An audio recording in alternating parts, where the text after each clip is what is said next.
Ladies and gentlemen, the evidence is absolutely overwhelming. You must have those goals. You cannot make it as a wandering generality. You must become a meaningful specific. Welcome to Goals by Zig Ziglar. You have important goals to achieve. Maybe there's a personal goal concerning your present relationships. You might have a financial goal to reach, or a professional goal concerning the next jump in your career. You also know that setting and reaching those goals requires specific action steps and a concrete plan. So why don't more people set goals? So many millions of people have been conditioned to believe that there is no use in setting goals because over a period of time, nothing good is going to happen to them anyhow. They've been told a lot of times that you cannot do things, don't expect it. The input basically has been negative. You're about to receive plenty of positive input. Real-world success stories that show conclusively goals do work. But we won't stop there. You'll hear step-by-step instructions that will show you exactly how to set and get whatever goal you desire. Somebody once said that failure is the line of least resistance. Success occurs when opportunity meets preparation. I believe that is true. Get prepared to start receiving the rewards, the dreams, and the desires you've always wanted. Goals do work. And with Zig Ziglar as your teacher, you can't help but achieve every goal you set.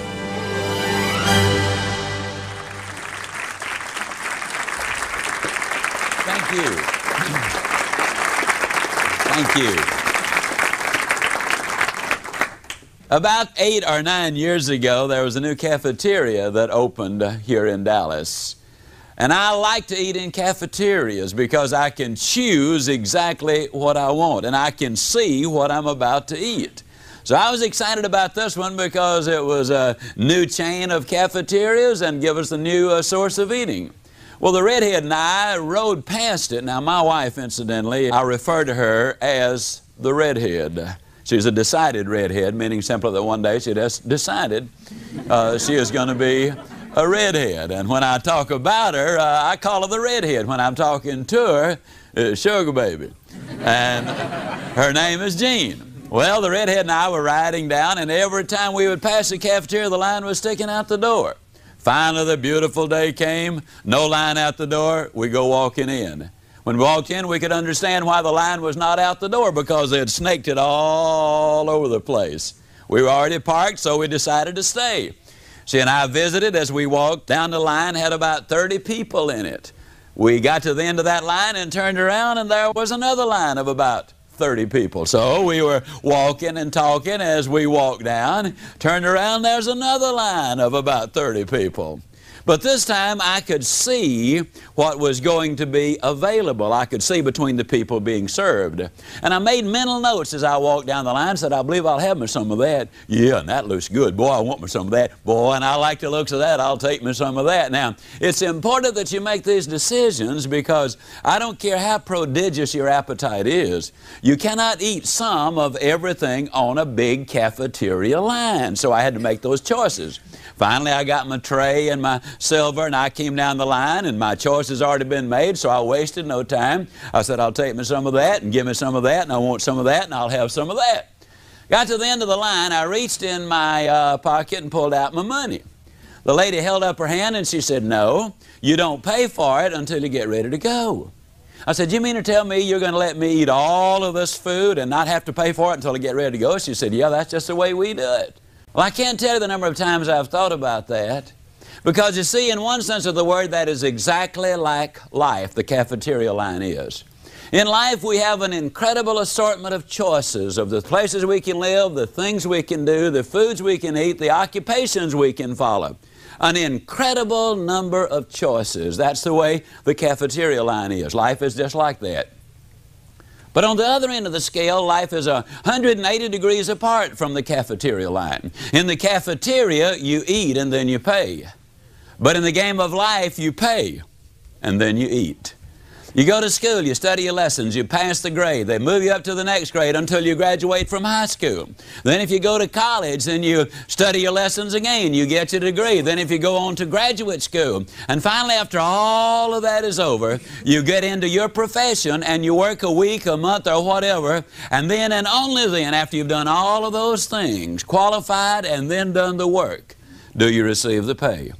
The farmer plows the ground, he plants the seed, he waters it, he fertilizes it, he nurses it along, he kills the insects, and finally the day comes when he can go to the fields and bring it in and take it to the marketplace, and then he cashes it in. That's the way it is. You first pay, and then you receive the benefits. As we look at this segment of personal growth, we're going to be talking about the fact that we've all got to have goals in life. Most of us, you see, are very much like this old boy down home. His wife sent him downtown to buy ham. He came home and she said, "Honey, you didn't cut the end of it off." He said, "You didn't tell me to." She said, "Well, I thought you knew. We always cut the end of the ham off." And he said, "Why?" She said, "Well, Mother always cuts the end of the ham off." He said, "Well, Mama's back in the kitchen. Let's go back there and ask her." So they went to the kitchen and said, "Mama, how come you cut the end of the ham off?" She said, "I always cut the end of the ham off because my mama cuts the end of the ham off." So the old boy said, "Well, let's solve this three-generation mystery right now." They got on the phone long distance. They called Grandma and they said, "Grandma, how come you cut the end of the ham off?" She said, "I cut the end of the ham off because my roaster is too small."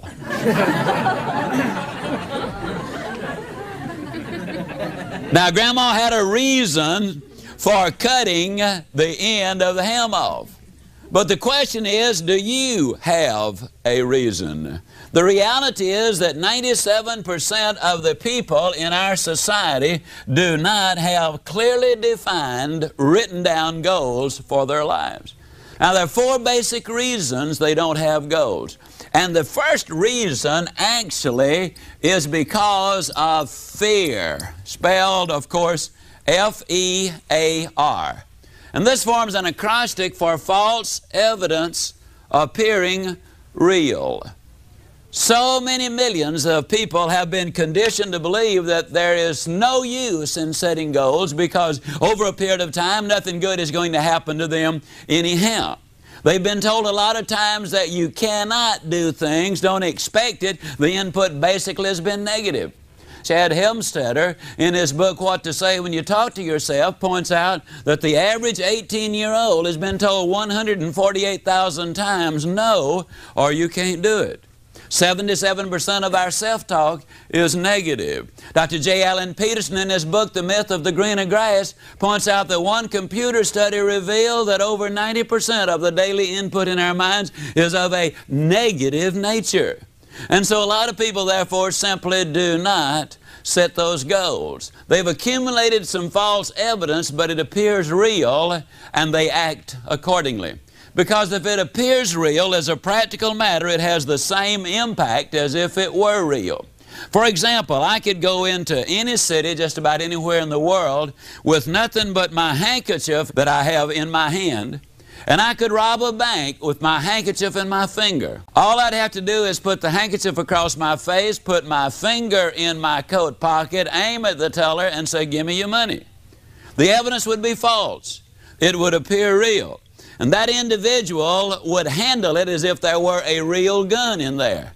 Now, I'd walk out with the money. I might get shot on the way out, but at least that teller would surrender that money.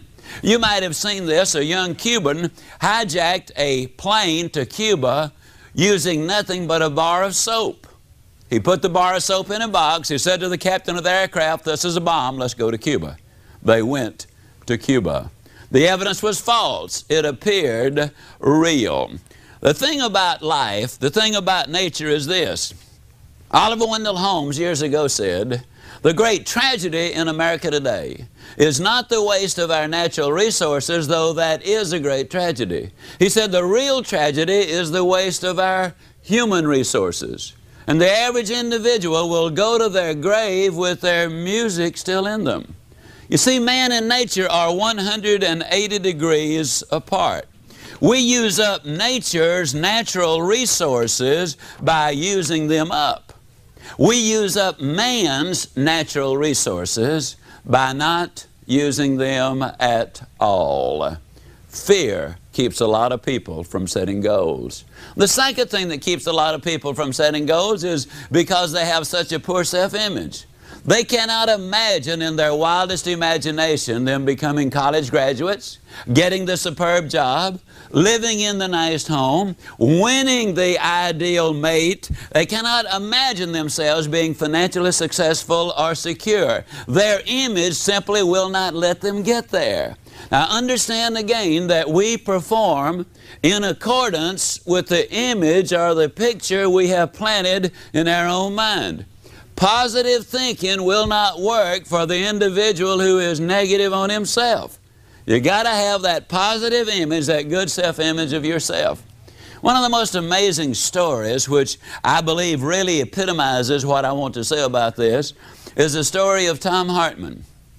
On January the 28th, 1979, Tom Hartman attended a seminar up in Oklahoma City, Oklahoma. It was an all-day seminar. Later, I got a letter from him. Since then, he and I have become friends. We've corresponded a number of times, visited a number of times. And the gist of the story is this. He attended that seminar that day because his brother had an extra ticket. That was Tom's day off. There were about 1,500 or 1,600 other people there. Tom sat in the very center of the audience. In his first letter to me, he said, you know, Zig, as I sat there, I hadn't been there 3 minutes before I realized I was in the wrong place. You were in front of this audience saying some wild things, like you can go where you want to go, you can do what you want to do, you can be like you want to be. And I thought to myself, oh, brother, is that a bunch of baloney? I'd heard guys like you before. And to be honest, he said, it made me a little uncomfortable, and I looked around for a way for me to easily get out of there in case it got any worse, which is exactly what it did. It wasn't 3 more minutes when you actually had the gall to look at that audience, to all of us, and say, God loves you, and He wants the best for you. And I knew that was a bunch of baloney, and I really looked around for a way to get out, but there I was, stuck right in the middle. 1,500 or 1,600 people, and there was no way I could get up without creating a disturbance. So he said, I looked at my watch, and I just decided I would get out of there at the first break, and that would be the end of that. A few minutes later, you even made some reference to the fact that we were going to be dead longer than we were going to be alive, and therefore we needed to be setting those really long-range goals. Was it long when you had the audacity to say to us that man was designed for accomplishment? He's engineered for success. He's endowed with the seeds of greatness. Now when you said that, Zig, he said, I looked down and I thought to myself, well, it's at least partially right, because I was looking at a 63 1/2 inch waistline and 407 pounds of bulk. He said, I was coming off a devastating divorce. I had a job only because my employer was my friend, not because I was actually earning the money.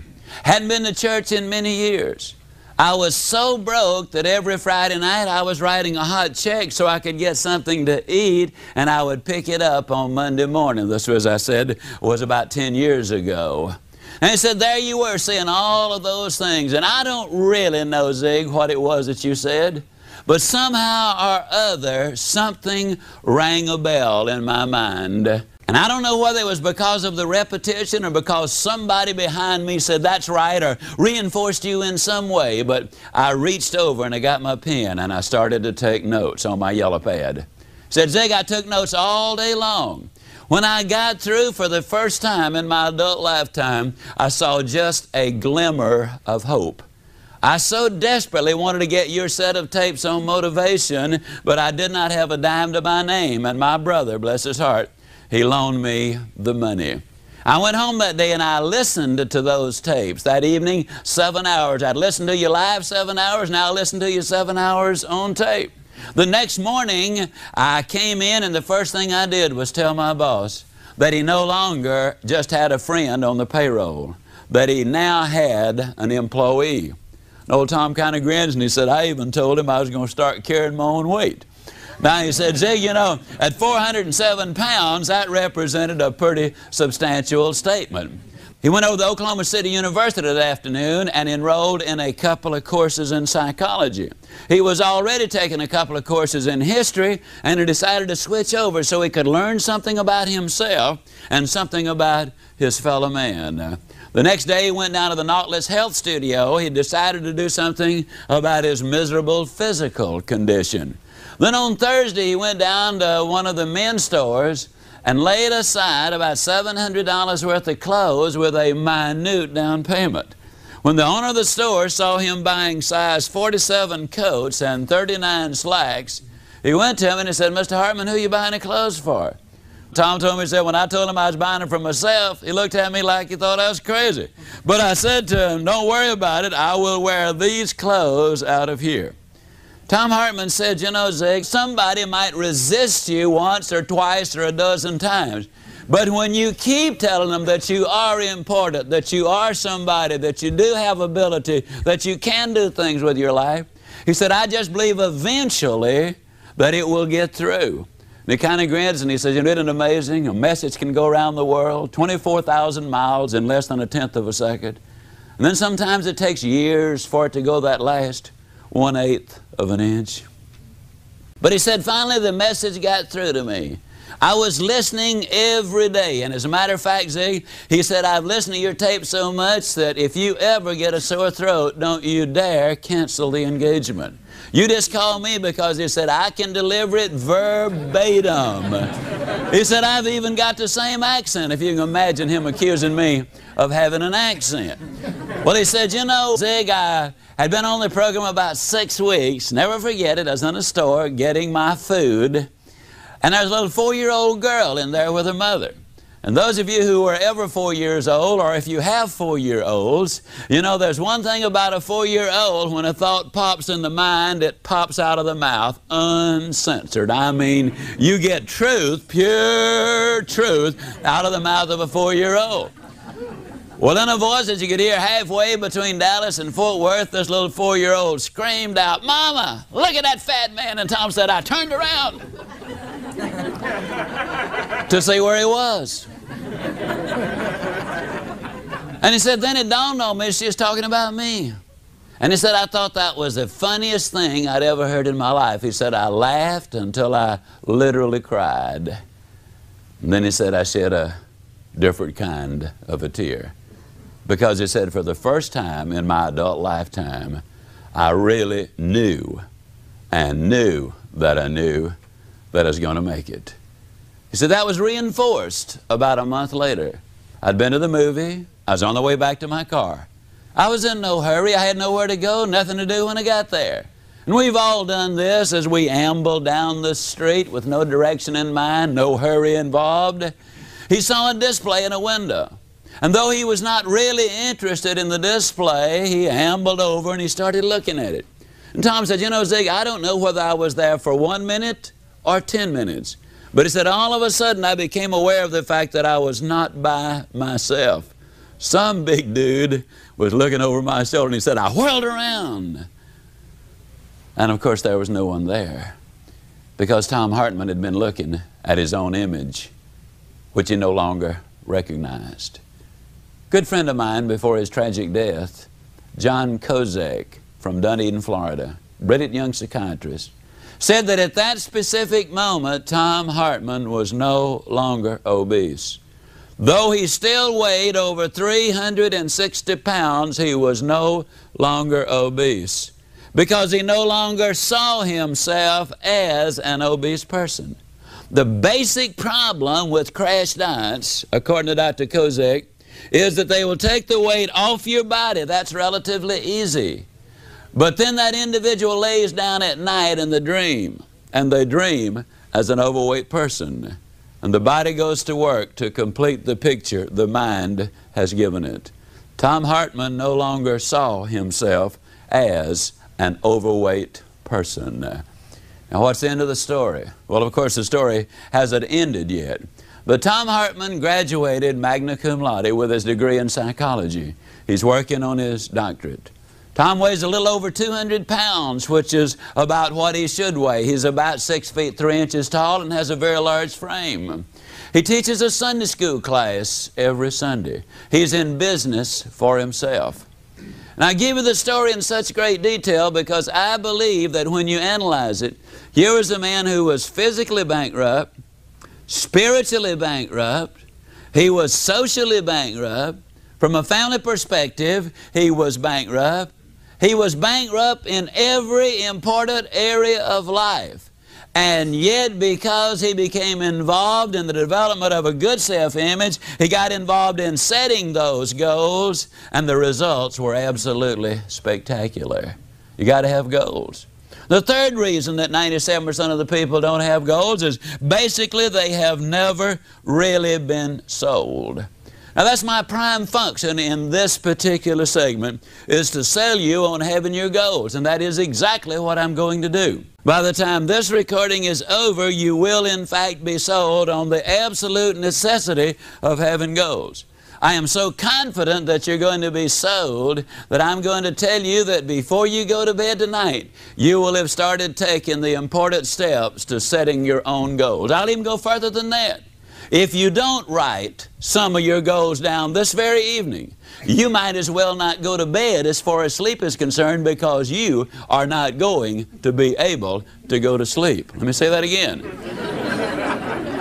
If you don't write them down, you're not even going to be able to go to sleep. You absolutely must have goals. Now, I want to stress, goals work for individuals, they work for families, they work for companies, and they work for nations as well. The basic problem that we face is this. Most people, when they're busy working on the job, they get to thinking, you know, I really ought to be spending more time with my family. And then when they're spending time with their family, get to think, you know, I really ought to be out there working for my family. And when they're out there working with their family or for their family, the mind is back home. And when they're back home, their mind is back out there in the field. Then they tell everybody, well, I don't ever have time for anything. No wonder you're always traveling. You see, the truth is, most people, when they're at work, their mind is at play. When they're at play, their mind is at work. So they're neither working nor playing wherever they are. That is wasting time, any way you look at it. Now, one of the beautiful things about having goals and directions is the fact that you will be able to work when you work and play when you play. I will not suggest that you work harder. As a matter of fact, by the time we get through, you will probably end up working less. But when you're on the job, you will be on the job. You will be working infinitely more effectively when you work in this manner. And you will have that balance of life. We say it so many times in so many different ways. There's a difference between standard of living and quality of life. And we're going to be looking at quality of life because that's the significant thing. 1953, Yale University did a study of their graduating seniors. They discovered that of those seniors, only 3% of them had taken all of the steps necessary to set their goals. That is, they had identified exactly what they wanted and written it down. They had spelled out why they wanted to reach these goals. They had listed the obstacles they had to overcome in order to get there. They had identified the people, the groups, and the organizations they needed to work with in order to get there. They had identified what they needed to know to reach that goal. They had developed a plan of action to reach that goal. And finally, they were able to put the date on it as to when they expected to get there. Only 3% of the graduating seniors had taken all of those steps. An additional 10% had taken 5 of those steps, but 87% of them, beyond identifying that they wanted to be a doctor or a professor or an attorney or whatever, really had not done that much towards goal setting. Now, please understand, everybody has goals. One of your goals, for example, if you're in your car listening to this recording, one of your goals was to listen to this recording. Everybody has goals. But we want to get a little more involved in that. We really want to get involved so that we know exactly what we're doing and why we're doing it, and we can get much better results. 1973, they did another study on those seniors who had graduated from Yale. And in the 2 areas which they could measure, that is their financial accomplishments and their career accomplishments, the 3% who had taken all of the 7 steps had accomplished more than the 97% who had not. Ladies and gentlemen, the evidence is absolutely overwhelming. You must have those goals. You cannot make it as a wandering generality. You must become a meaningful specific. A lot of people go to work tomorrow because that's what they did yesterday. And if that's the reason you're going to go tomorrow, you won't be as good as you were yesterday because now you're 2 days older and you're no closer to the goal, which you do not have. A lot of people complain about lack of time. It is not lack of time in 99% of the cases. It is lack of direction. Direction literally creates time, and motivation creates energy. Let me see the hands of those in here who have ever had one of those days. Can I see your hand? You know what I'm talking about, don't you? All right. You get up early in the morning. You've got that critically important appointment at 8:30, and so you get up 2 hours early. You want to make absolutely certain you get there on time. And you walk out the front door, you're all spiffed up and spanked up. I mean, you're really raring and ready to go. You got a full hour to get there. But as you walk out, you notice that you've got a flat tire. That's the best thing that happens to you all day long. I mean, that is just the beginning point of it right there. You hustle and bustle and sweat, and you get the tire changed, and you got to change your clothes, you clean up, and you rush down to the appointment. You get there on exactly the specified time, and you see a little note on the door. Sorry, I was called out of town. Have thought the matter over. Have decided I'm not interested. Don't you call me. I will call you. You go down to the office and you're greeted with a ringing telephone as you walk in. It is your administrative assistant and she cannot make it for that day. You notice that it appears to be unusually hot, and that's because the air conditioner has cut off. A couple of hours later the plumbing breaks down, and one thing after another all day long until finally, mercifully, the day ends. And you're not whipped, you are whooped. I mean, you have had it. You wearily get your coat, you struggle out to the car, and you drive home with scarcely enough energy to walk in the front door. Your wife, of course, lovingly greets you there at the front door, and she said, "Honey, I'm so glad that you didn't have to work late, because today is the day." Today is the day for what? Oh, honey, don't tell me you've forgotten. You know, we planned on this for the last 3 weeks. We planned on what? Today is the day, honey. Don't you remember today is the day we clean the garage?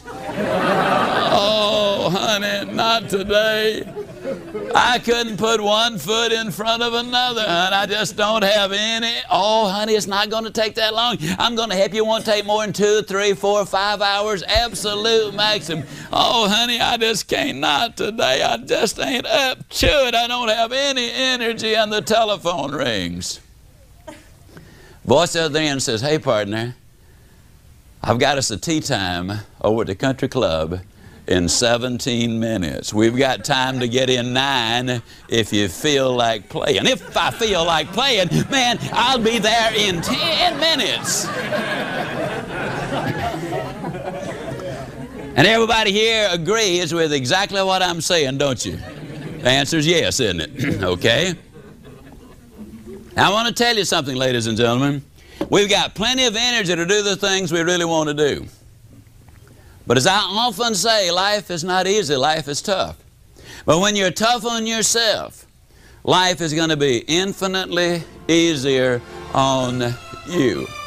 And I'm going to tell you that when you do the things you ought to do, when you ought to do them, the day will come when you can do the things you want to do, when you want to do them. A lot of people say, "Well, I just don't feel motivated to do something." Well, you got it backwards. You do the something, and then you will feel motivated to do it. Motivation literally follows the action. Motivation creates energy.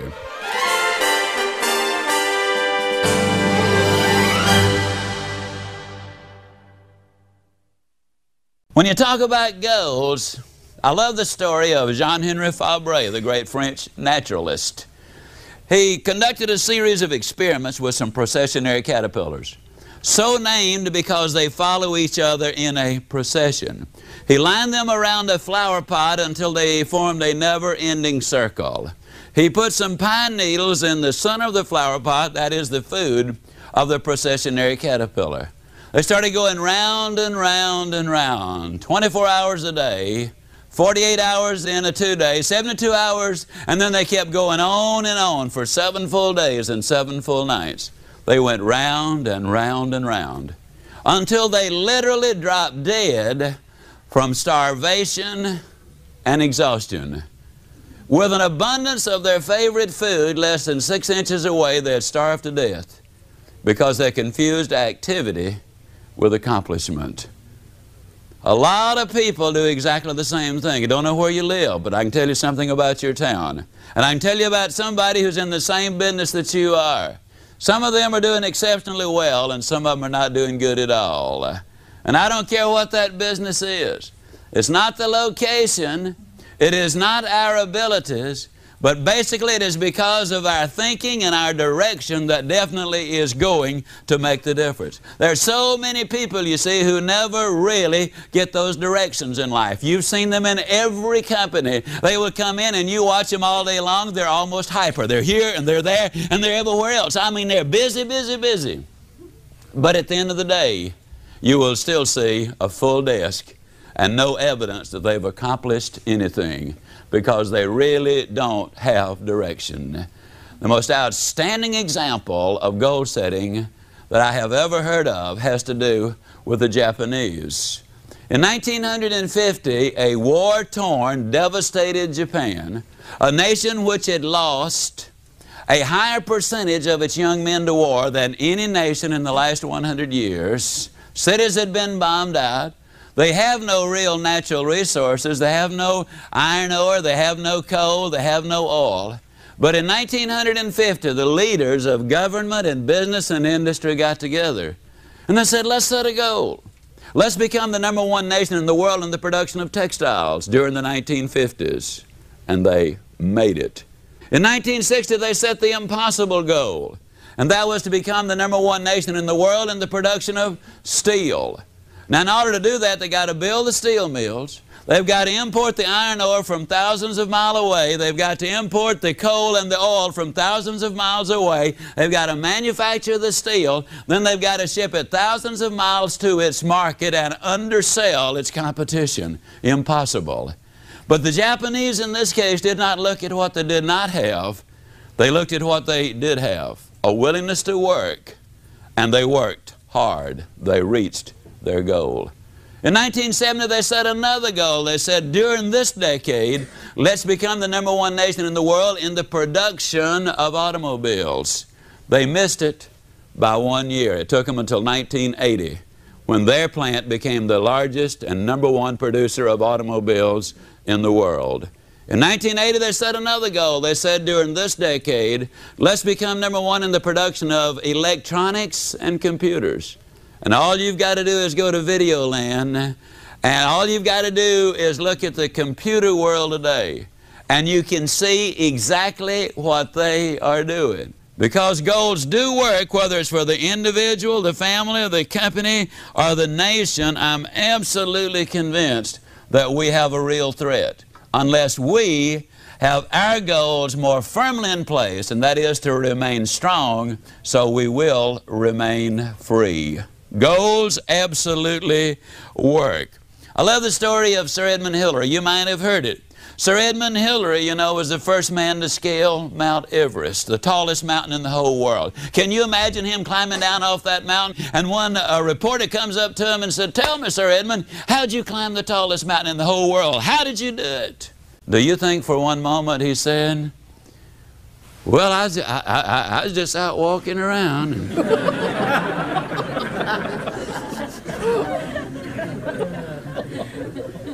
Can you imagine the chairman of the board, General Motors? Somebody comes to him and said, how'd you get to be the chairman of the board for General Motors? And he said, well, I just showed up for work, and they started promoting me, and here I am, the chairman of the board for General Motors. Can you imagine The coach of an NFL football team, Landry, for example, calling the Cowboys together one Saturday afternoon and saying, fellas, now, you know we're going to play them Washington Redskins tomorrow. That's a pretty tough bunch. We better think of something to do.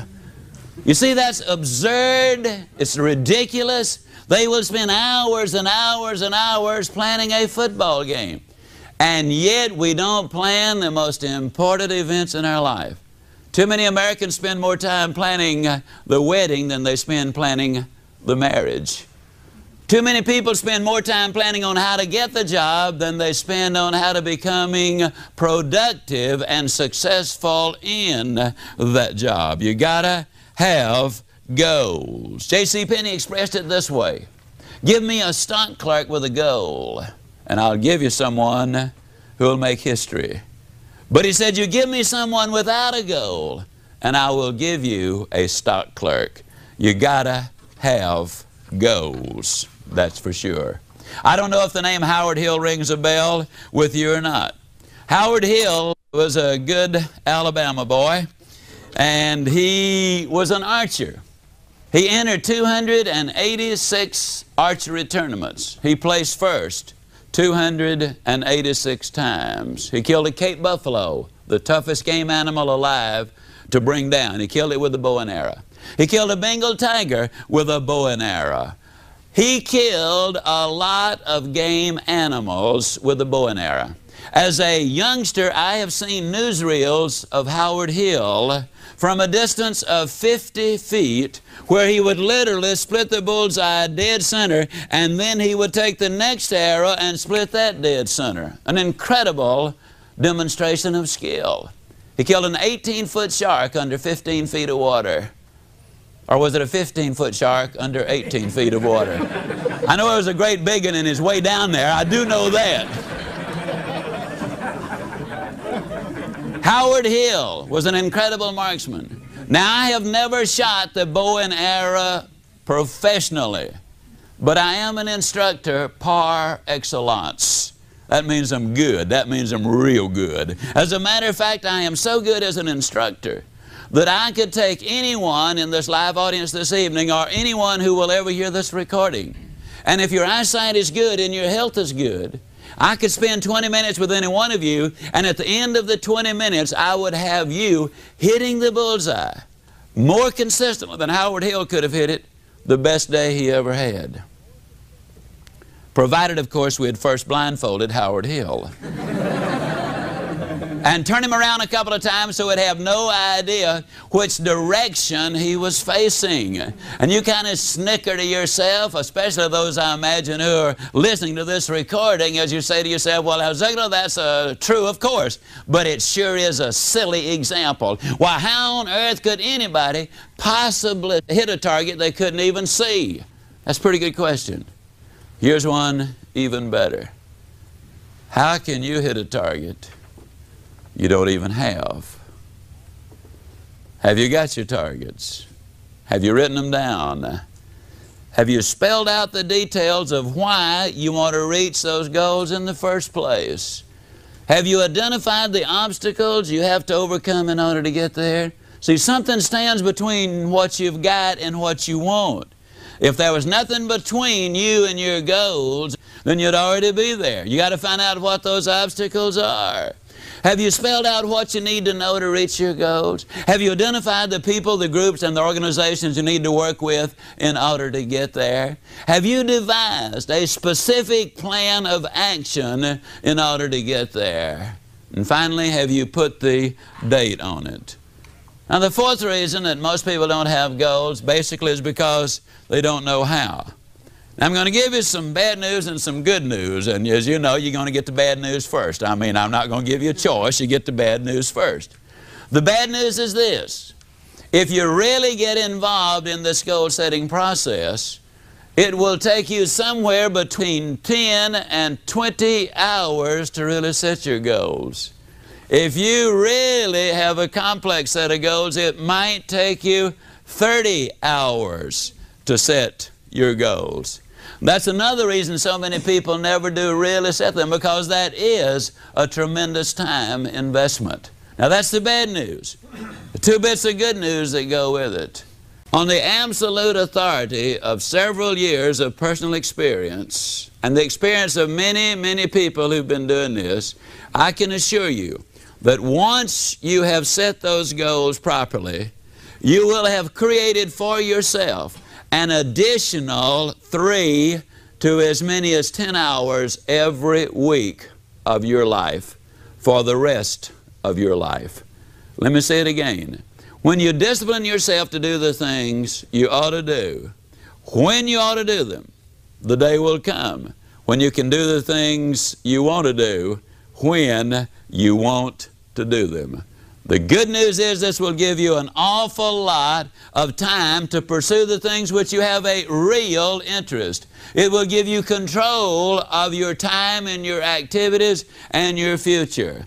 The rest of the good news is this. When you learn how to set one goal, you'll know how to set all goals.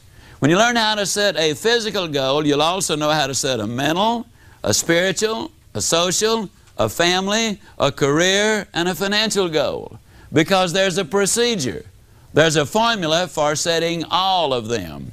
If you can figure out the answer to what 12 times 12 is, you can also figure out what the answer to 2,865 times 9,412 is. If you know the formula, you can come up with the answer. Now, to get you started on goals, let me share a little story with you, which I believe is significant. You see, I think as I tell this story and use this example, I think everybody ought to write a book. I don't necessarily believe you ought to get the book published or make any effort to get it published, but you ought to write a book. And I'll tell you what the title ought to be. What I think you ought to do to get the most out of life. Let me make a strong statement. If my book, See You at the Top, which has now sold 2 million copies counting foreign editions, if this book had never sold a single copy, I would still say this is the most profitable thing that I have ever done if it had never sold a single copy. Now, I'm not only talking about standard of living, but I'm also talking about quality of life when I make that statement. You see, this book really ought to be entitled, What I Think You Ought to Do to Get the Most Out of Life. As I was writing this book, I realized what I was doing was I was clarifying my thinking about what life was all about. For the first time, I really discovered what I believed, what I felt was important, and the research uncovered a number of things that I already believed, but I'd never been able to articulate. The title of your book ought to be, What I Think You Ought to Do to Get the Most Out of Life. I want to share information about this because I believe this is a classic example about what goal setting and goal reaching is all about. When I started writing this, the first words I wrote were, you can go where you want to go, you can do what you want to do, you can be like you want to be.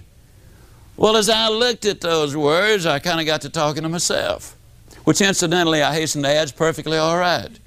I was on a program with Dr. Joyce Brothers, and she said, scientifically speaking, they have proved that people who talk to themselves are above average in intelligence.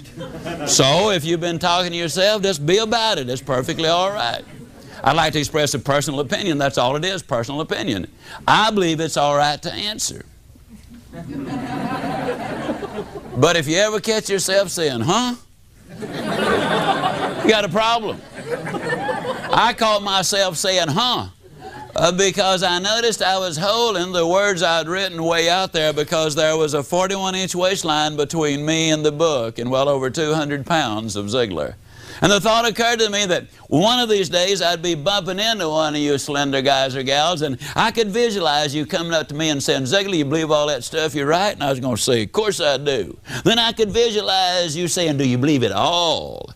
And I was going to say, well, of course I do. Then I could imagine you poking your finger in that 41-inch waistline and saying, Ziglar, do you believe it all? Then I was going to say, well, you know, us authors, we do take a little literary license every once in a while. Ziglar, is that your fancy way of saying you lied about it? Now, hold the phone, friend. Don't call me a liar. People don't like liars. Well, you're at least a hypocrite then, man. Don't call me a hypocrite. People sure don't like hypocrites. I know you know that a hypocrite is a person who simply is not himself on Sunday. As a matter of fact, you know, I've had a lot of people say, well, the only reason I don't go to church is nothing but a bunch of hypocrites down there. Of course, I always tell them, friend, don't let that stop you. Come on down. We got room for one more. Like I've had people say, well, I'd read the Bible, but I don't understand it. Of course, I don't think it's the part they don't understand that bothers them. Actually, the Bible is pretty clear. I bet you noticed it didn't call them the 10 suggestions. Well, anyhow, I had to make a decision. I had to decide either to take those words out of the book or I had to do something about me. Well, my boy was 8 years old, and I've always felt that a father ought to be able to spank his children until they get to be at least 12. The rate we were going, I wasn't even going to be able to catch mine, much less spank him, so I knew something had to be done. But the straw that broke the camel's back, the redhead kept telling me to hold my stomach in, and I already was. So I knew I had to do something. Went down to see Dr. Cooper at Cooper Clinic of aerobics fame. You know, he wrote the books. They've sold over 15 million copies in a jumpteen number of foreign languages. I went down for the examination. First thing they did was took 2 quarts of my blood. Well, it looked like 2 quarts. They filled so many vials, I thought they were opening a branch of the blood bank right then and there. Then they dunked me in a tank of water 3 times. The purpose of that was to determine the percentage of body fat I had. When I got through, they told me I was 23 9/10% pure lard. Then they put me on the treadmill, and on the treadmill, you know, you walk and you walk and you walk and you walk, and the longer you can walk, the better your physical condition. The worst possible condition was horrible. I decided, I just made up my mind, I'm going to stay on it until I at least get into just awful. And I made it by 4 seconds. When they finished the examination, Dr. Martin, the examining physician, called me in and he said, Mr. Ziglar, you'll be delighted to know that we've run all of these figures through the computer. And you, sir, are actually not overweight. I said, well, that's fantastic. However, he said, according to the computer, you're exactly 5 1/2 inches too short. And I said, well, Doc, that's pretty bad, isn't it? He said, no. He said, actually, you're in remarkably good shape for a 66-year-old. I said, Doc, I'm 46. He said, you're in awful shape. So as a matter of fact, if you were a building, I'd condemn you. And I said, well, Doc, what can I do? And he whipped out a sheet of paper thicker than my book to start telling me what I could do. And I tell you, he told me lots more than I wanted to know. I got home, the redhead said, well, I suppose you're going to be out running all over the neighborhood. And I said, yes, I am.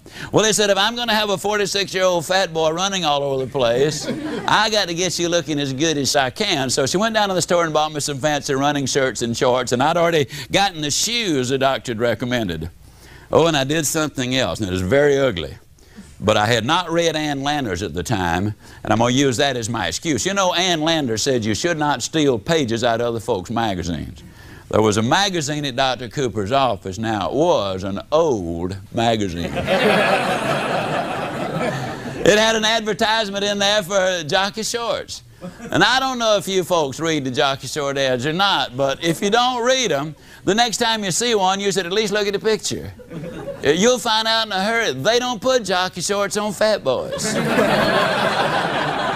At least they don't have a good year. And so I took that picture out and I pasted it on my bathroom mirror and I said, now there's my hero. That's the way I'm going to look right there. Well, the next morning the opportunity clock sounded off bright and early. Negative people, you know, call them alarm clocks. I rolled out of bed, I put on my fancy running outfit, hit the front door, and I ran a block. Did better the next day, though. I ran a block and a mailbox. And the next day I ran a block and 2 mailboxes, and a block and 3, and a block and 4. One day I ran all the way around the block, came back in, woke the whole family up and said, guess what Dad has done? Then one day I ran a half a mile, then a mile, then a mile and a half, then 2, then 3, then 4, then 5. The weight started coming down from 202 to 165. The waistline fell to 34. A lot of times people have said, yeah, but I'll bet you were dieting religiously all that time. That is partially true because I did quit eating in church. Tried a 30-day diet and lost a month. Incidentally, For those who want to lose weight, and I know it sounds like I'm trying to get everybody to go on a diet, that is not my purpose for this crowd this evening, though there are 5 of you who should. Now there are about 65 of you who wonder who the other 4 are, but anyhow, for those of you who want to know about weight loss, let me give you 4 fast little tips to lose weight. Number 1, and probably the most important, stay away from cottage cheese. Now, a lot of people don't realize this, but cottage cheese is the most fattening food in existence. Now, understand, I have no scientific evidence of this or proof, but the evidence is so compelling, I know I'm right. Because as I've traveled all over the world, I've noticed it is internationally true that don't nothing but fat folks eat the stuff.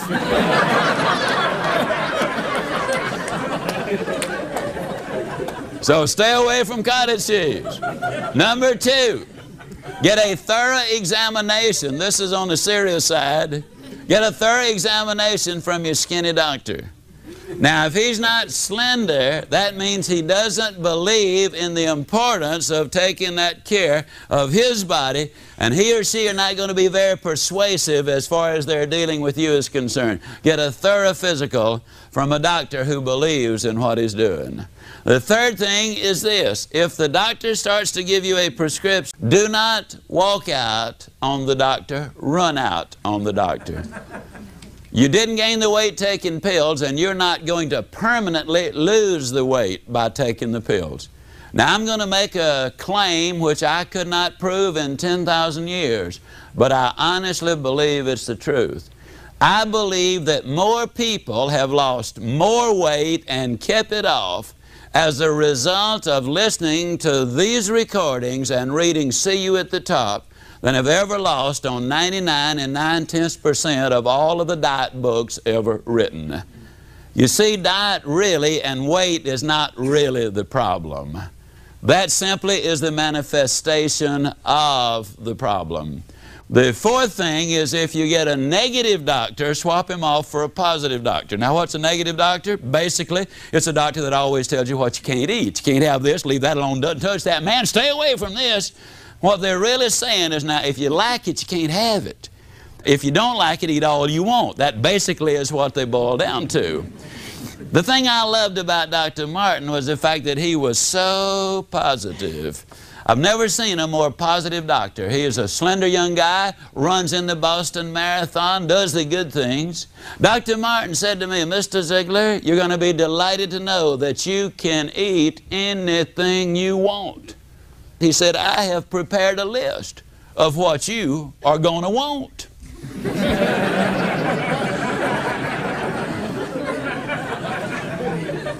People often say to me, Ziglar, what can't you eat? I don't know what I can't eat. Why should I clutter up my mind with a bunch of stuff can't have anyhow? I can tell you that I can eat lots of chicken, I can eat lots of fish, I can eat fruits and vegetables and salads, I can eat on occasion good lean roast beef. I can eat just about anything that I want to eat. Now, I believe that a combination of diet and exercise to keep the weight off permanently is the key. In December, I injured my back, for example, and there was a 2-month span that I could not jog, and I picked up 8 pounds. See, my body retains ice cream. But when you put them together, the diet and the exercise, now we're on the right track. There are 4 reasons people don't have goals. One is because of fear. The second one is because of their self-image. The third one is they've never been sold, and the fourth one is they do not know how. A number of years ago, Mary Crowley made a statement. She said that one person with a commitment is worth more than 100 who only have an interest. I'm convinced that people who make commitments to reach their goals are the ones who are going to reach them. A number of years ago, a young coach at the University of South Carolina was fired after his first season on his first job. Not only did the head coach say, no more for you here, but he advised him to get out of coaching. He said, let's face it, you just don't have it. But the young coach had set his goal, he had made a commitment, he had said, someday I'm going to coach at the University of Notre Dame. Ohio State gave him a chance, and he was an assistant there for a couple of years. Then William and Mary called him, and he was their head coach. And then North Carolina State University called him, and for 4 years there, he had the best one-loss record they'd ever had. From there, he went into the pros and coached the New York Jets for a season, but he really missed coaching the young men and helping mold their character. And then University of Arkansas called him and had a phenomenally successful career there. He built the best one-loss record they had ever had. He went to the Orange Bowl, I believe it was in 1979. And before he went down to play the University of Oklahoma, the media had speculated that it would be a mismatch, that Oklahoma simply was too powerful. To compound the problem, 3 offensive players, as a matter of fact, the entire offense of that Arkansas team, were caught with a woman in the room. They explored, investigated, discovered that it was absolutely true, and the coach immediately dismissed all 3 players. The media again speculated that what he should do is decline the invitation of the Orange Bowl, let somebody else accept the invitation who would be a worthy opponent for the Oklahoma team. But the coach was a committed man. He looked at what he did have left and didn't worry about what he did not have. They accentuated the positive, if you will. They developed a specific game plan. The rest is history. They won the game. I believe it was by about 31-6. He left the University of Arkansas and became the head coach at the University of Minnesota. Now, when he accepted the Minnesota assignment, he said to them, "I will take the assignment provided you will give me one out. And that is that if the University of Notre Dame calls me to be their head coach, and if I take this team to a bowl within 2 years," there he is with those goals again. Well, 2 years later, the University of Minnesota was invited to play in a bowl, and the University of Notre Dame called Lou Holtz to be their head coach. Now, the interesting thing is this: they called him to be their head coach the day he dismissed those 3 players from his team when he was at the University of Arkansas several years earlier. Now, they made their decision then. They didn't put the call into him. But when that happened, they said, here is a man who is interested in building character and developing leaders. There's the man we want to be our coach the next time we have an opening as the head coach at Notre Dame University. I happen to know Lou quite well. We've been on seminars together, we've corresponded together, we've spent a little time together. He said that there never was any doubt in his mind about dismissing those players. It was the right thing to do. What I'm saying is this: when you've got a solid base with a solid commitment and solid objectives, you've got a much better chance of reaching your goal. But it does take those commitments.